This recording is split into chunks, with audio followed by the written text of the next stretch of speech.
Today we're talking about triangle theorems, and one theorem that you're going to come to know and love is the triangle angle sum theorem. And this theorem pretty much says that if you add the measures of each of the angles that are inside the triangle, so each of these three angles that you see in the corners of a triangle, if you add them together, because that's what sum means, then they will equal 180 degrees, okay? So a kind of, I guess, a way of thinking about it in terms of symbols is if we, for instance, take whatever the measure of angle 1 is, so the measure of angle 1 plus, that's how you write measure of angle 1, plus the measure of angle B, whatever that angle is, plus whatever the measure of angle C is, it will always equal 180 degrees. So if you have a triangle, the interior angles will always add up to equal 180 degrees, okay? So we're going to do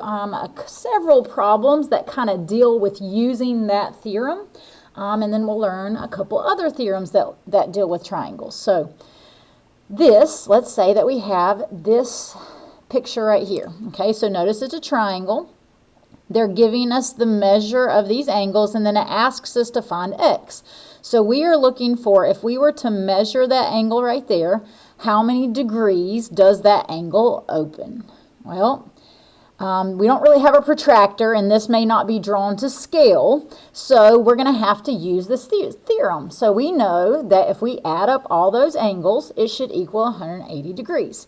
So one way of thinking about it is you could say, okay, you can think about it like an equation. If I take x plus the other angle, 40, plus the last angle in that triangle, if I add them all up just like that, it'll equal 180 degrees. So that's kind of setting up an equation, all right? So if you were to set up the equation, remember, you would solve it, so you'd get the x by itself. So notice, if we draw our wall, we've got other stuff with the x, so we'd have to combine like terms. So we would combine our 40 and our 55, and we would get x would come down, and then that would end up being 95. So we'd have x plus 95, and then we would bring down the rest of our equation. And then we would have to solve. So remember, to solve, to get this 95 away from x so that the x is by itself, we have to do the opposite. So the opposite would be we have to subtract 95. All right, so when we do that, the 95 minus 95 is 0, so that goes away. And then x would equal 180 minus 95,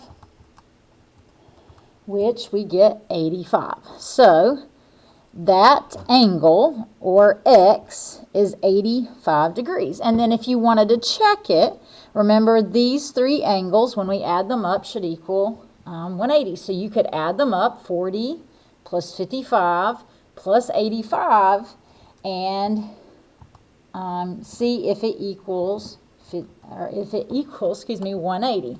So notice I just kind of type that in real quick, and whenever I add them up, voila, so I know that I've done it correctly. Okay, now the other way that you could approach this problem is, instead of setting up an equation, which not all of these you will have to set up an equation with, but you could kind of reason through it. If you realize that all three of these have to add to be 180, well, you could add the two angles that you know up, and then just realize, okay, well, if I subtract this from 80, I'll figure out how much is left for that other angle. So that's kind of another way that you could have reasoned through it. All right, so let's look at number 2. Number 2, we've got another triangle. They give us this angle and that angle, and we have to find the third one. So instead of setting up an equation, we're going to do this one kind of with the reasoning side. So this, remember, it means that it's 90 degrees. So if I add up these two angles, that'll tell me kind of what their sum is. And then if I subtract it from 180, I'll figure out how much is left degree-wise for that angle. So if I kind of think about it like that, I'm going to take 90 plus my, not 60, but 61. And then when I do that, I'm going to figure out what that equals, so that I end up getting 151. And then from there, well, if I subtract that from 180, I'll figure out how much is left for that angle over here. So if I take 180 minus 151, so 180 minus 151, I end up getting 29 degrees. So that would be how much is left for that angle up there. Okay, so kind of two different ways of thinking about it. Sometimes this will be easier. Sometimes it'll actually be easier to set up an equation. Okay, so we're going to talk about a couple of those. All right, so let's look at some other types of examples they can give us. So what if they give us something like this? Well, notice you actually have two things to find here. Look for the part that gives you information. And so if I look, they give me this angle right here. They give me this angle right here. And so I'm going to look at that part. And notice it's inside. Do you see this triangle right here? It's inside that triangle. And notice I remember that if I add up all three of these angles, it should equal 180. So if I take these and add them, 70 plus 30, so I'd get 100. And I subtract it from 180. So if I take 180 minus the sum, or after I added them up, I will find out what that other angle is supposed to be. So when I subtract them, I get 80. So I already know that x, that angle right here, has a measure of 80 degrees. Okay, so that one was pretty easy just by using that theorem. Now, how am I going to find this angle over here? Well, if you remember what we talked about the other day in class, whenever I have two lines crossing, kind of like what's happening here, the angles that are opposite each other are called vertical angles, and those angles are actually the same measure. So like these two would be equal, and then these two that are across from each other right here and right here would be equal. So notice the x and the y are opposite each other when the two lines cross. So this angle would actually be the same as that one. So y would actually have the same measure. So y would also be 80 degrees. So that one's also 80 degrees. Okay, so all of our theorems are going to kind of start coming together now. All right, so let's look at number 4. So same situation, you got a lot going on, and so with this one they're asking us to find 3 different things. We have to find the measure of x, which is this angle right here. We have to find y, which is this angle over here, and then we have to find z. Okay, now with this one, you can actually start with one of 2 angles here, okay? And it just depends what you notice first, okay? If you're kind of looking like we did in the last one to see if you have angles in a triangle that's marked, then you might realize, if you look, you've got kind of 3 different triangles here. You've got the triangle on the left, you've got the triangle on the right, and then you may not notice this, but there is a big triangle too that you could kind of look at, all right? But if I look at this triangle that's kind of on the left right here, I notice that I know what this angle is, and I actually know what that angle is because that's a 90-degree angle. And so I know 2 of the angles of this triangle. So just like what I did in the other ones, I can find this other angle. So I'm actually going to find y first, all right? So to find that, I'm going to take my 54 plus the other angle that's in that triangle, which is 90. And then when I add those, I get 144. And then from there, to figure out how much is left over for my y, I'm going to take that 144 and I'm going to subtract it from 180 because they have to add to be 180. So when I take 180 minus 144, I get 36. So that is actually the measure of this angle up here. That angle y, which I'm just going to write it on the outside here, would end up being 36 degrees.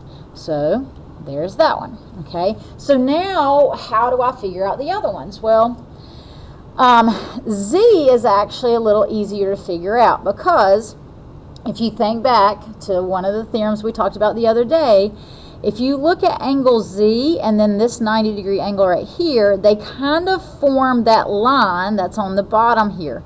So if you think about angles that form a line, they have to add to be 180. So if this one's 90, and that one has to add to that to equal 180, then z would also have to be 90 degrees. So z is 90 degrees, okay? So now we know, if you look at this triangle, we actually know that this angle is 90, this angle is 52, and so now I can find x because these 3 angles in that triangle have to add to be 180. So I'm going to take this angle, 90 plus 52, and I get 142, and then if I subtract that from 180, I'll figure out how much is left for x. So 180 minus my 142, I get 38. So x would be 38 degrees. And you could check it just like we did the other ones. If you add 90 plus 52 plus 38, it should equal 180, and it does. Okay, so that's how kind of problems just using the theorem works. Okay, so now let's talk about what happens if they give you stuff like this. Okay, so let's start with number 5. Notice with these, instead of giving you like direct angle measures, they're actually putting like a variable in here. So whenever they do stuff like that and they have like actual expressions, you're going to have to set up an equation. All right, so think back to what I did up here.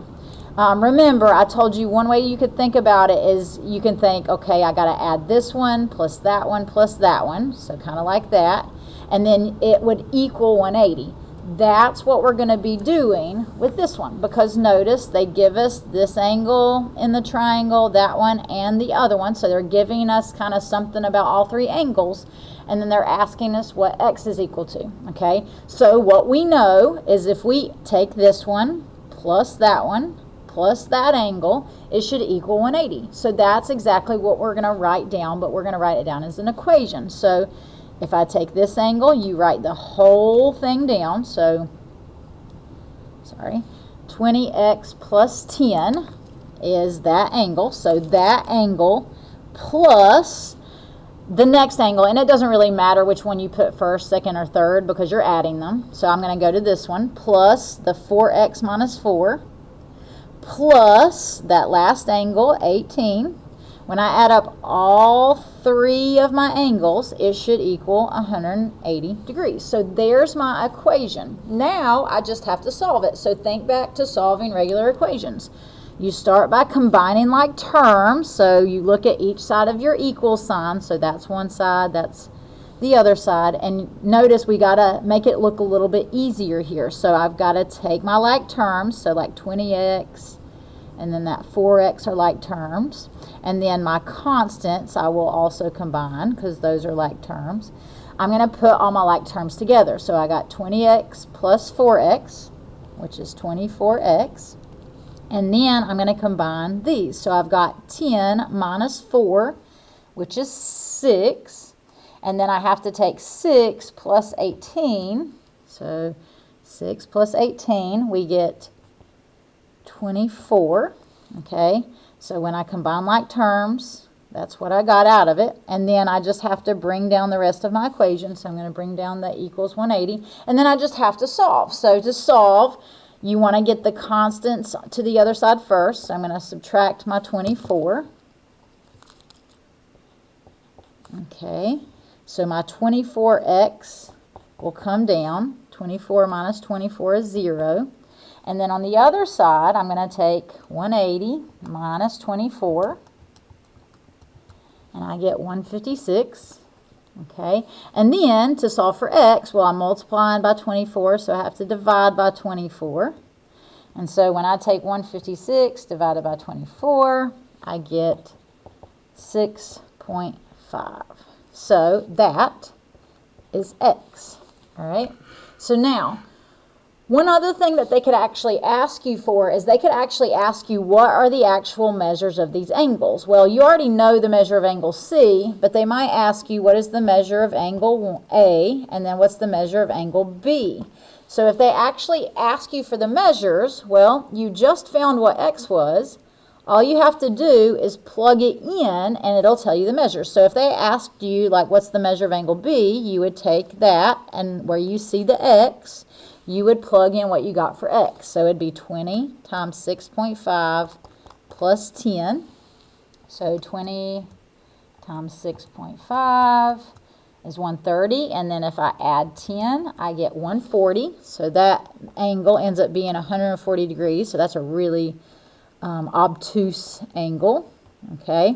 And then if I have to find A, same thing. You take the thing that's in A, you copy it down, and you're going to plug in, instead of x, you put your 6.5, the thing you got for x. All right, so then we type that in. So it's 4 times 6.5, and then minus 4, you end up getting 22. So this would be 22 degrees. All right, and then you already knew the measure of angle C. It was 18 degrees because they told you that. All right, so the last one here, number 6, you still have to find x. So it's kind of a similar problem, but notice they have this. Now, they didn't really ask you about anything with this angle. So if they don't ask you about it, then maybe just ignore it, right? Like, so if you need to cover it up, then you can. But this angle right here, we will talk about in a bit because it's what's called an exterior angle, okay? But if they do add stuff and it has nothing to do with your problem, just ignore it. So notice if I cover it up, we have a triangle.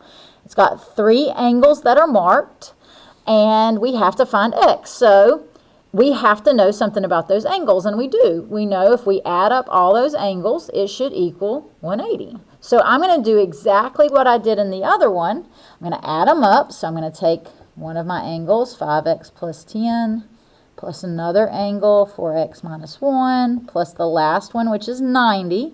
And when I add all of those up, it should equal 180. And then, just like I did in the other one, I'm going to look at this like a normal equation, and I'm going to solve it. Combine like terms, so my 5x and my 4x will combine, so I get 9x. And then I have to combine my constants. So I've got 10 minus 1, which is 9. And then 9 plus 90 gives me 99. And then I'm just going to bring down the rest of my equation. And then I have to solve. So get my constant to the other side. So since I'm adding 99, I'm going to subtract 99. These will go away, and I'll be left with 9x over here. And then I take 180 minus 99, and I get 81. And then I just have to divide by 9 because I'm multiplying x by 9. So the opposite would be to divide. And so x would equal 89 divided by 9 is 9. So that's x. And so, there we go. And then all you have to do is come back up here, and if they ask you to actually find the angles, remember you just plug in what you got for x where you have the x. So, that is how you use the triangle angle sum theorem to solve problems.